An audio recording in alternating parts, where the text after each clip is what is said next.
Guys हम आ चुके हैं फिर से एक और चैप्टर में।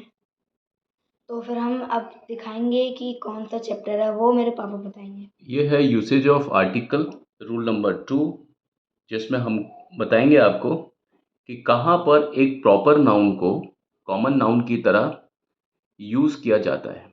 और जब प्रॉपर नाउन को कॉमन नाउन की तरह यूज़ किया जाता है तो प्रॉपर नाउन से पहले भी ए लग सकता है। ठीक है, बैठो बेटा। तो ये है किस तरीके से, जैसे मान लीजिए मैंने एक सेंटेंस लिखा, आप ध्यान से देखिएगा। This book is written by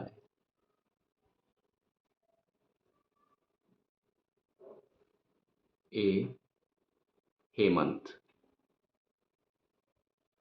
ठीक है, ये किताब हेमंत ने लिखी है। मान लीजिए किसी किताब के बारे में बात हो रही है, इसका मतलब है this book is written by a Hemant. और इसके साथ में मैं एक सेंटेंस और लिख देता हूं, this book is written by Hemant. अब आप पूछ सकते हैं कि दोनों सेंटेंसेस में क्या दोनों ही सेंटेंस सही है या दोनों ही गलत हैं या एक सही है एक गलत है। देखिए दोनों ही सेंटेंसेस सही हैं, लेकिन इनकी जो परिस्थितियां हैं वो अलग हैं, सरकमस्टेंसेज हैं वो डिफरेंट है।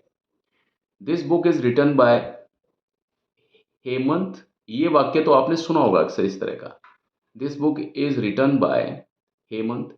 लेकिन ये जो है this book is written by a Hemant, ठीक है, इसका मतलब है ये किताब हेमंत ने लिखी है। कब आप ये बोलते हैं, मान लीजिए आप किसी हेमंत नाम के व्यक्ति को जानते हैं, जिस व्यक्ति को आप जानते हैं और उसने किताब लिखी है तो आप बोलेंगे this book is written by Hemant.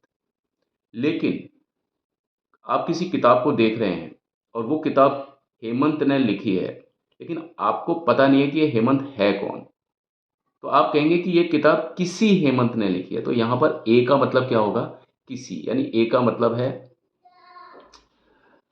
कोई, कोई हेमंत। तो इसको आप लिख सकते हैं सम। ये जो है, ये ए जो है ना, यहां पर इस सम की बात कर रहा है, किसी हेमंत ने लिखी है। This book is written by a Hemant. ठीक, this book is written by Hemant.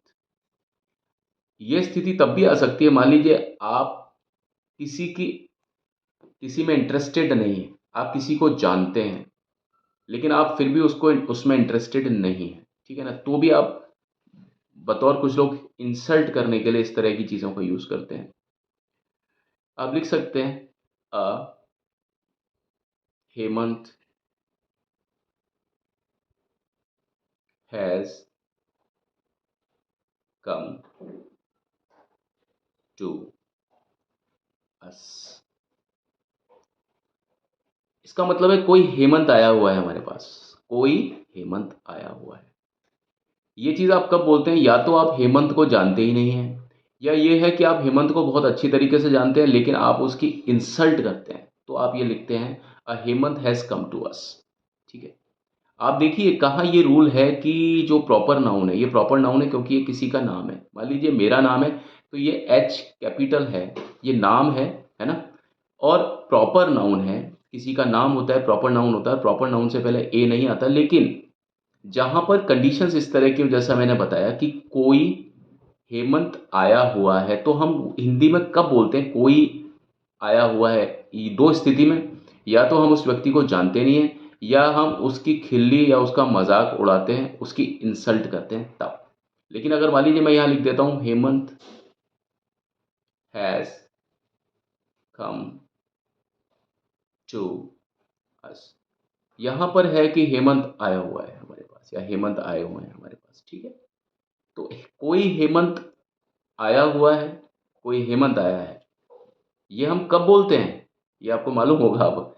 और हेमंत आए हुए हैं या हेमंत आया हुआ है, ये हम कब बोलते हैं, इसके बोलने में ज़मीन आसमान का फ़र्क है। परिस्थितियाँ आपको देखनी पड़ेंगी कि ये वाक्य, इस तरह के वाक्य किस परिस्थिति में बोले जाते हैं और उस तरह के वाक्य किस परिस्थिति में बोले जाते हैं। ठीक है, ये स्पेशल एक परिस्थिति होती है, और जब कोई स्पेशल परिस्थिति होती है ना, तो वहाँ पर जो रूल्स होते हैं ना, वो भी ऑर्डिनरी ना होके वो भी स्पेशल रूल्स होते हैं, और उस स्पेशल रूल के तहत इस तरह के सेंटेंसेस बिल्कुल सही हो जाते हैं। मेरी बात समझ में आ रही ना आपको, मेरे कहने का जो तात्पर्य है? तो ये इसका हो गया हमारा दूसरा यूसेज। तीसरे यूसेज के लिए हम अपने तीसरे वीडियो पर जाएंगे। प्लीज़ कोई भी वीडियो को स्किप मत कीजिएगा, और जहाँ तक हो सके इस चैनल को लाइक और शेयर और कमेंट, जो और आपको अच्छा लगे वो कमेंट करके बताइए। और अगर आपको लगता है कि आपको कोई चीज़ समझ में नहीं आई, या कोई टॉपिक आप चाहते हैं जो आपको कन्फ्यूजन कर रहा है किसी तरह का, तो आप उन लोगों के लिए हम एक और वीडियो बनाएंगे। ठीक है, कमेंट कीजिएगा, और भगवान आपको खुश रखे। Thank you. Bye bye.